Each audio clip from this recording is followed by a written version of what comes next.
presented by SS Films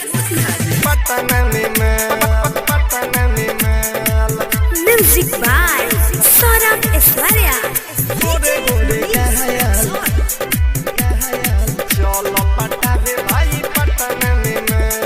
दूधनियन होखे सके गोरे गोरे गायल चल पटावे भाई पटन में माल।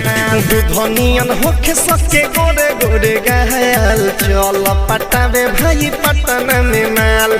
बन ठन के सब घूमेली हो बन ठन के सब घूमेली ओ कनी के देखी के बिगड़ जाला हाल। दूधनियन होखे सके गोरे गोरे गायल चल पटावे भाई पटन में माल।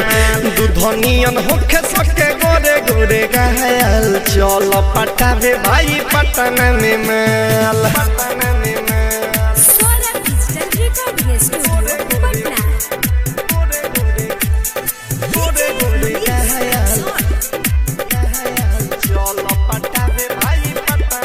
हाँ देखबे तो देखते रह जाइबे उठावा के उठलाली रे मन करी बसिया रोटी साथे बोर के अभी खाली रे बोर के अभी खाली रे चल पटावे भाई पटन रे रे देखबे तो देखते रह जाइबे उठावा के उठलाली रे मन करी बसिया रोटी साथे बोर के अभी खाली रे बोर के अभी खाली रे मुँह बानी घूमेली सब धनी से लायल चल पटावे भाई पटन में माल।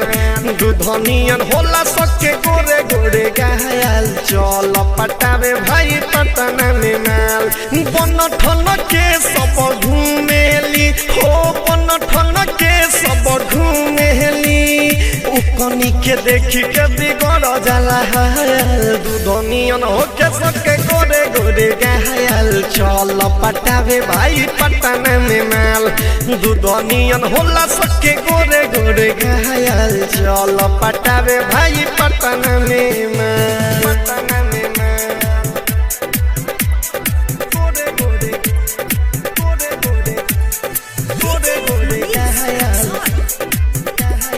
चल पटावे भाई पटन में माल। किसन सुधीर तू चल साथे माँ जब बहुत मुहाई रे सौरभे सवरे से कहतनी कौन होल गाई रे कौन होल गाई रे चल पटावे भाई पटन में हो गौरव सुधीर तू चल साथे माँ जब बहुत मुहाई रे सौरभे सवरे से कहतनी कौन गाई रे कौन गाई रे रतन रतन से ढोढ़ी देखे खाली खायल चल पटावे भाई पटन में माल।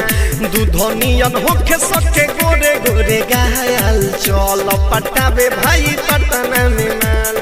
बन ठन के सब घूमेली हो बन ठन के सब घूमेली उकनी के देखी के बिगड़ जाला हाल। दूधनियन होके सके गोरे गोरे गायल चल पटावे भाई पटन में माल।